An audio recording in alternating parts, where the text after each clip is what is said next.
Marketing is the one function that probably touches arguably more areas of the business than others. Marketers are being asked to do more and more. You have to be a financial expert. You have to be a product expert.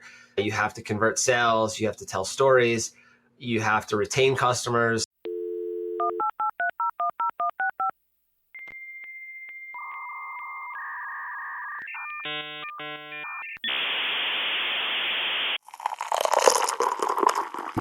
That's good. And welcome to a new episode of Digital Coffee Marketing Brew. And I'm your host, Brett Deister. Please subscribe to this podcast and all your favorite podcasting apps. Leave a 5-star review. It really does help with the rankings. Let me know how I am doing. But this week, we're going to be talking about internal marketing and how it's just as important, and you should probably be focusing on it as external marketing. I know this is a big thing because most people kind of ignore it. It's on the back burner because you always want to make your sales. But anyways, I have Charlie with me, and he's the first head of marketing at OnScreen, a measurable outdoor advertising platform. Has been the first marketing hire at 6 organizations, leading marketing and sales at seed stage startups up to $200 million organizations. But welcome to the show, Charlie. Thanks for having me. I appreciate it. That's the first question. That's all my guests is, are you a coffee or tea drinker? I'm an iced coffee drinker. I don't drink hot drinks, but I do drink iced tea occasionally, but more of an iced coffee person. So are you like iced coffee, cold brew, or does it really not matter? Because they are actually brewed differently. Yeah, I don't know the full nuance of all of them, but I like both. So usually an iced Americano is what I go with.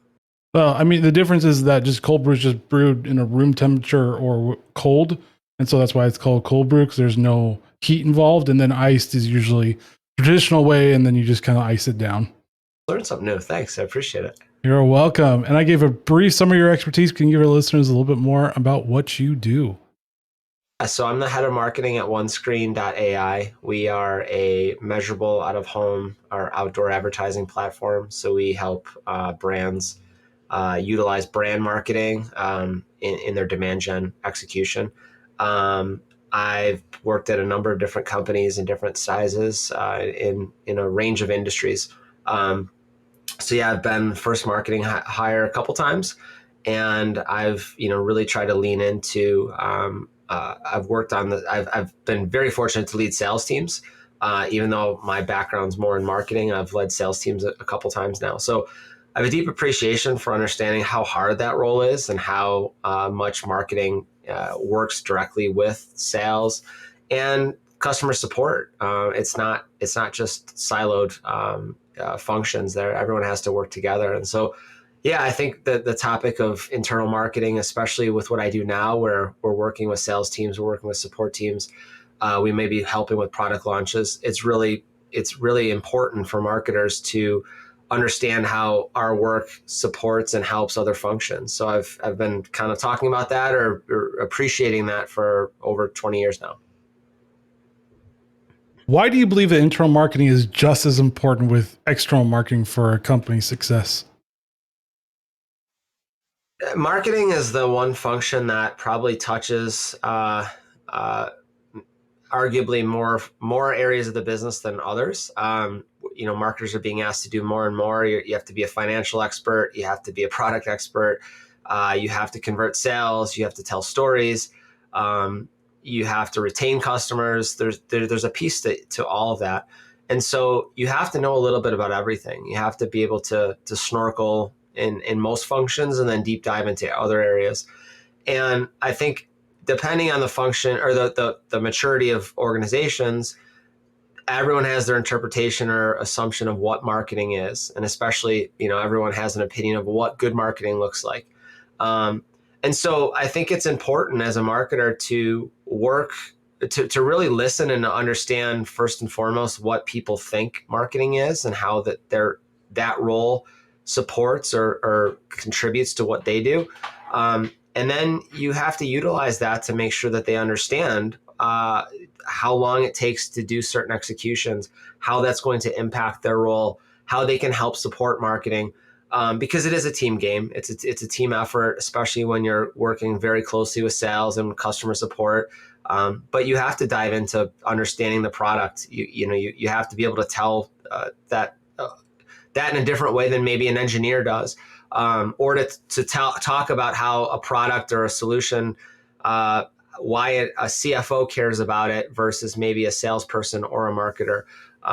So you have to be a communicator. That's what marketing is first and foremost. And you have to not only think about your audiences are not just external from your walls or from your company, but you have internal constituents too that you have to help all get on the same page, because it's going to reduce the cost to go out to market. It's going to make it your job easier, and it's going to make them understand what you do day to day and how it helps the company.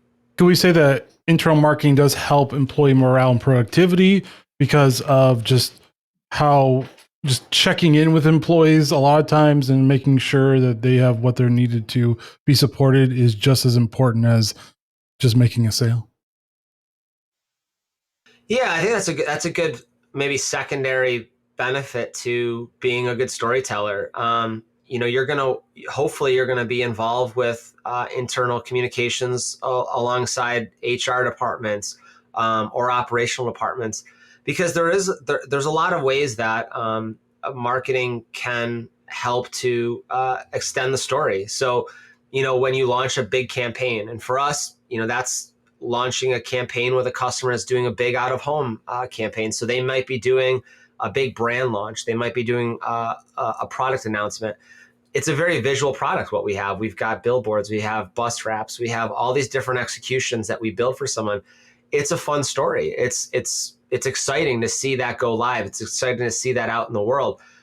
We like to share that internally, but we also have to help the other departments understand how their work contributed to us getting to the end goal. We have to help maybe tell the story of how do they find us. We have to ask those types of questions. Where did they come from? Like, what was their main goal, and how do we contribute to that? Because that's going to help sales think about how they're messaging differently. That's going to help marketing where they spend their dollars, or where they're advertising. So those types of stories are important to think about the whole story, not just what your function does. But yeah, when you talk about morale, I think that's one of those areas where it's like, hey, let's look at this execution we just did. We just did a large campaign for a conference. Let's champion that, and let's call out who contributed to that, because I may not know the day-to-day details of what someone on a planning team does, but I can start to appreciate that more and start to understand how long it takes to build an out-of-home plan. I can understand how long it takes to source with different vendors. So that goes into my mind as I'm planning maybe how we talk about a case study or use case. And so I think it all comes back to just having an appreciation for what other functions do and wanting to help champion that, because marketers, that their inherent skill set should be able to tell stories in a way that can communicate to different learning styles. And has it changed a little bit since we have more remote and hybrid workers? Because, I mean, past before, everybody had to come into work. Now, some companies are requiring you to come back to work 5 days a week, like Amazon just announced this past week. They're like, y'all have to come back to work. But how has it changed with internal marketing if you don't have everybody in the office 5 days a week now? Of remote and hybrid models, it's even more paramount that internal marketing's, and it's just executed and there's a structure to it. I think, everyone in the company should be able to tell your elevator pitch. There should be consistency there. And it's just, you may have to roll it out differently, but you also have to keep in mind some employees may have never met each other. You're working in different time zones. There's different styles and structures there. So being a part of helping understand what the expectations are and contributing that in the different learning styles that they have, for someone in remote, it may not be where you're just sending them a text document. Maybe you're recording a Loom video and sending that because there's a little bit more asynchronous ability there, or it's just they're a visual learner. So I think just like marketing externally, you have to think about the executions you use, and you have to think about the different formats you use. So it's the same thing, I think, internally, especially, but it's probably even more important as not everyone's in the same office building or in the same location all the time. You have to reinforce that. You have to reiterate that message. And that's where I think different learning styles comes into play with that. And how can internal marketing help ensure consistent messaging across both internal and external communications? I think that's where a good example of that would be is not operating in a vacuum when you're launching a marketing campaign. Launching that internally first, because one, it's going to get everybody excited. Like, here's what we're doing. Here's all the executions we've built. Here's what this is going to look like. But you get other people to buy in. You get people's like excitement there. You're also not asking everybody to give their opinion, because making a decision as a group think can definitely prevent some progress there. I mean, there's some feedback you might get, but you take that in stride. It's like, hey, thanks, we appreciate that. Here's maybe the rationale of why we did it this way or why we're messaging this way. It helps you to educate on like the theory and the execution of what a marketing campaign looks like. But that's going to help sales, because they're going to see the use cases that you're using. They're going to see the emails that are going out, so they know how to respond to that. So it's important to keep people involved early on in the process. It gets them excited internally. And then when it goes out in the market, you can then report on that. You can give updates. But it's very important to keep everyone in the loop early on versus it being a surprise to other departments internally. You're trying to do all this messaging to have like the different types of personality come in and help you figure out if this is the right messaging, because you can have different groups of people with different diverse thoughts and then they'll all disagree with each other, but at least like where all these diverse thoughts are going with this messaging. Because I mean, as marketers, we can create this message, we think it's awesome, and then all of a sudden we bring it out to the wild and it's like, well, that didn't work so well. I mean, as we know, marketers, you're not going to bat 100 or 1,000% every time. Some campaigns are just not going to hit. I think there is a trap of asking for opinions from everybody.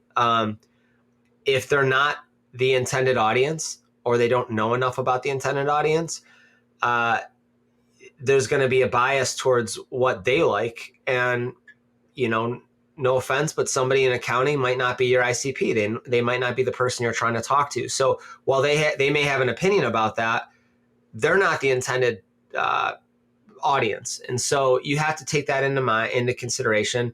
You also have to take into consideration ideas are going to come from everybody. You'd be silly not to take ideas from other places and other individuals that may not sit in the marketing team. However, you have to there's a balance there of too many cooks in the kitchen or just too many ideas versus we're going to go with this. This is our hypothesis. We've made a decision on this. Here's why. We're going to learn from it.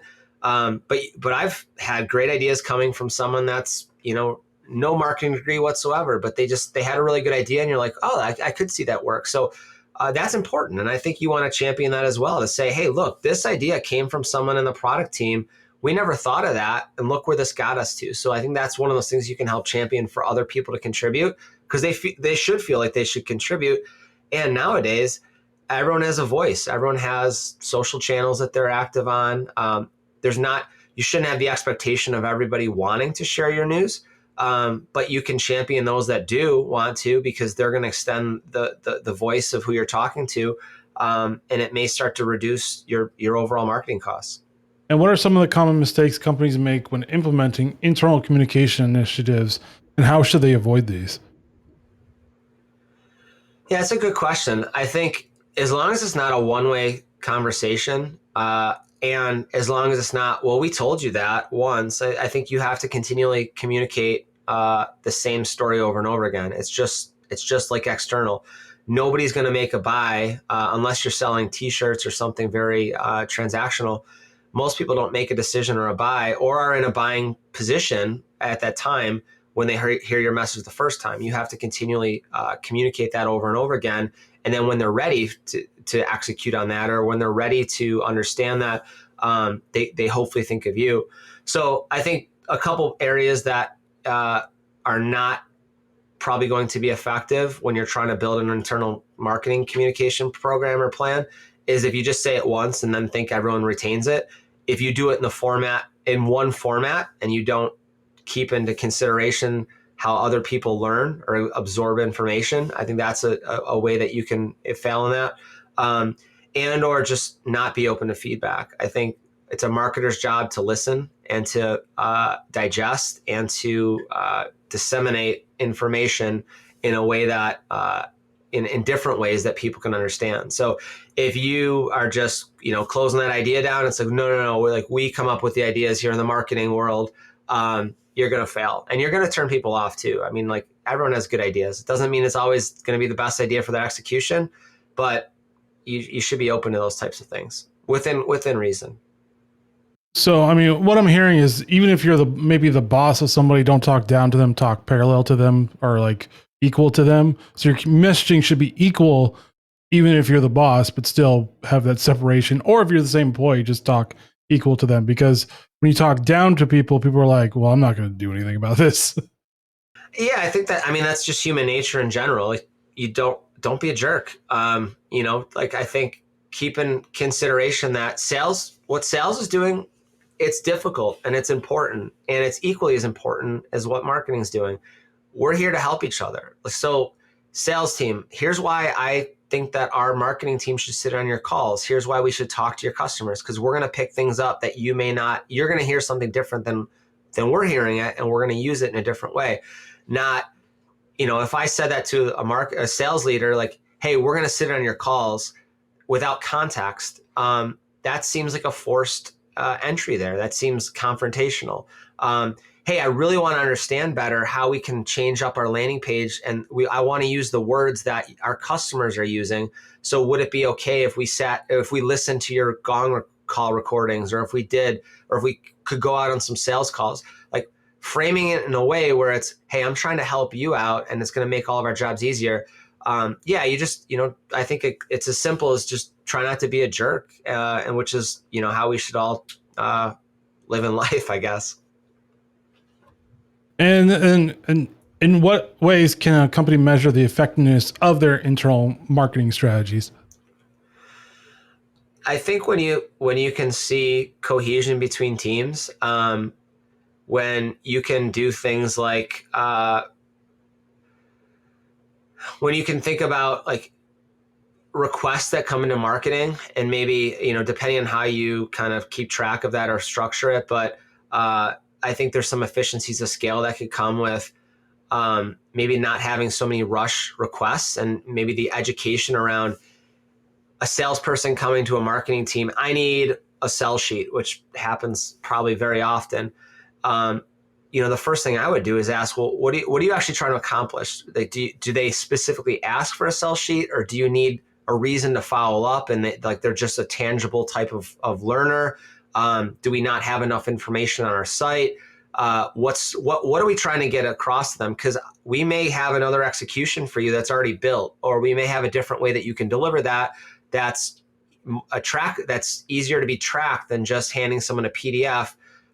So there's a lot of ways to think about that, but I think if one of the ways that I've found in the past that there's been some efficiencies there is that the rush orders don't always come into marketing. There's an appreciation for, I understand how long things take, or I'm going to plan out ahead of time because I know how long things take, versus a mad scramble at the end. So those are some ways where I think, you're going to see a better relationship between sales and marketing. You're going to see maybe some bottom of funnel or middle of funnel closing better, because we're just getting better at executing on what the needs are versus working in silos. I think those are a couple ways that you can say, hey, this is working. We're all, whatever the analogy you want to use, rowing our oars in the same direction. Or I always butcher analogies like that, but you can pick whatever analogy you love the best, but that sort of teamwork model, you can see that working together. You can see proactive communication happening. Like, hey, we heard this from this prospect. They referenced that one campaign you ran. That's a good sign of that. People are working back and forth, and it's not just a one-way street. And how does technology and digital communication play a role in facilitating internal marketing strategies? Like, do you guys use email marketing, maybe internal podcasts, private podcasts, videos? Like, what do you use specifically? Yeah, I think it depends on the size and structure and of each company. I think email marketing is one way that there was a company I had worked for in the past. We actually had a daily email that we put out, and it was called What We Know Now. And the whole theory behind that was we had all these different departments. This is when we went remote, so everyone, this was sort of a new structure for everyone, and we try to communicate what we knew at that point about a lot of the changing landscape of things, of just what each different department was working on. And it was a great model because everyone was used to email communication. It was simple to put together. It took some time, but the ROI on that was incredible because people felt more connected. We also put some fun things into there too, so it wasn't just being hit over the head with business information all the time. There was some, you got to learn about your employees more, your coworkers, especially sitting in a remote environment. So it really depends. I mean, it's like, don't try to boil the ocean. Find what works for your organization. If it's email, if it's Slack, if it's, like I said, Loom videos at the end of the week, I've used those before just to kind of give people a heads up on what's going on. Find what works for you, but you don't have to. I wouldn't focus on the technology or building out a big structure. I'd focus on telling that story first, and if it resonates, great, and you can always expand upon it. Successful, and then experiment on other things, maybe to enhance it if need be. But if not, don't try to like reinvent the wheel again. Yeah, you don't need to buy a lot of technology. You're probably already using things in ways that people communicate. But just remember, everyone has different learning styles. Like some people might want the too long didn't read bullet version, and some people want the documentation. So think about the different styles that you're using with people. And that goes for external marketing too. Everyone's going to have a different learning style outside your company. The success of internal marketing programs. A good internal marketing program without leadership buy-in. I think everyone has to be on the same page that we're all working together. Sales and marketing are not enemies. They're working cohesively. They're working with customer support. Product now is, like a newer term for product marketing, but that function needs to be integrated with the different departments. They need to be able to understand what's coming down the line and be able to tell that to prospects and to customers. So there's retention there with current customers and customer support, but then there's prospecting with sales. So if that buy-in isn't there and there's not appreciation of like, why does this team need to be in this meeting and what are we trying to do, then it's going to fail. Let's say some company you're trying to get the leadership to do buy-in. How do you convince them? Because sometimes it's like, well, why do I need to do this type of a thing? Because everybody has a long list of things to do or not do, or they think they're busy or they actually are busy. But how do you get that buy-in? Because sometimes it is a little difficult to be like, hey, look, we need you guys to do this because, I mean, you are the leadership and people look up to you for this. I think you have to think about what's important to them. So a CFO or a finance person is going to care about they're going to care about budgets. They're going to care about ROI. They're going to care about probably more in an analytical way. And so if you can help them understand, listen, we're going to spend a lot of money or time on these marketing campaigns. If we operate in a silo, there's a good chance that we may not be as effective because we are not understanding the feedback from the customer feedback loop from sales. So if we can do this, but if we don't hear back from them, we're going to maybe use the wrong words and on our communications, and it's not going to resonate with our buyer and they're going to go somewhere else. So that's like, you have to think about what's important to them. The sales team may say like, well, we need to book, we want to book more meetings, not just awareness. Well, okay, that's great. Like, help us understand which prospects are not converting, and like give us enough of a sample size so that we can maybe make some deductions around, hey, we shouldn't maybe target this segment because we're learning that they're just not ready to buy yet, or this industry is at the wrong sales cycle. So let's focus on other ones. If we can help them understand what they're motivated about, and usually that's like selling more and getting a higher paycheck. Well, how do I help them do that? I'm going to help them find the right prospects, but I need some feedback from them first. I care about what motivates them. And so when they see that you're intrinsically motivated to help them out, then I think that there's a two-way street there. So I think you just have to, you can't say, well, here's why, because I'm telling you so. I think you have to put yourself in their shoes. And again, this goes back to like common sense marketing or just telling stories, but think about what they care about and how do you tell the story in a way that they're like, oh yeah, okay, then that makes sense. And how can internal marketing help a company achieve its business goals and objectives in the long term? I think we talked about a number of those things there. I think you're going to work faster. You're going to be on the same page with other teams, especially when it comes to go to market. So when sales, customer support, and marketing are all rowing in the same direction, you're going to execute faster. You're going to hopefully spend less to acquire new customers, and you're going to keep them because you're finding the right people. So I think, it's not easy and it doesn't happen overnight, but when everyone understands what we're trying to accomplish, when everyone understands the buy-in around what marketers are trying to do, you can hopefully get sales quicker and you can keep customers longer. And I mean, for those companies that haven't really done internal communication very well, what is kind of like your rundown of like your two bullet thing about like why is it so important for them to start now?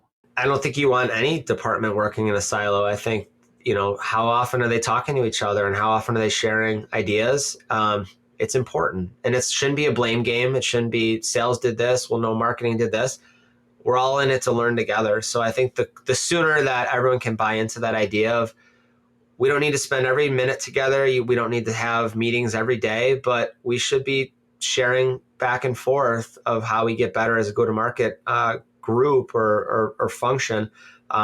It's gonna deliver dividends. All right, people who listen to this podcast are wondering where can they find you online to learn more about what you do and how internal communication is so great. Yeah, I mean, I'm pretty active on LinkedIn. So, if you search for Charlie Riley on LinkedIn, happy to connect there, or check us out at OneScreen.ai if you're interested in outdoor advertising. That's, where I'm focusing my time now. So, trying to help build some internal marketing and external marketing for our organization to do measurable out of home. But yeah, you can find me there, or like I said, I'm active on LinkedIn. All right. Any final thoughts for our listeners? No, thanks for having me. It's I think marketers are asked to do a lot. So the more that you can help get others on board internally, you're going to have more champions that get that aha moment of how you're helping them out. Just be a good listener. It's table stakes for marketers. All right. Thank you, Charlie, for joining Digital Coffee Marketing Brew and sharing your knowledge on why internal marketing is just as important as external marketing. Thanks for having me. And thank you for listening. As always, please subscribe to this podcast on all your favorite podcasting apps. Leave a 5-star review. It will just help with the rankings. Let me know how I am doing. Join me next week as I talk to another great thought leader in the PR marketing industry. All right, guys, stay safe. Get to understanding how you can make your internal marketing better. And see you next week. Later.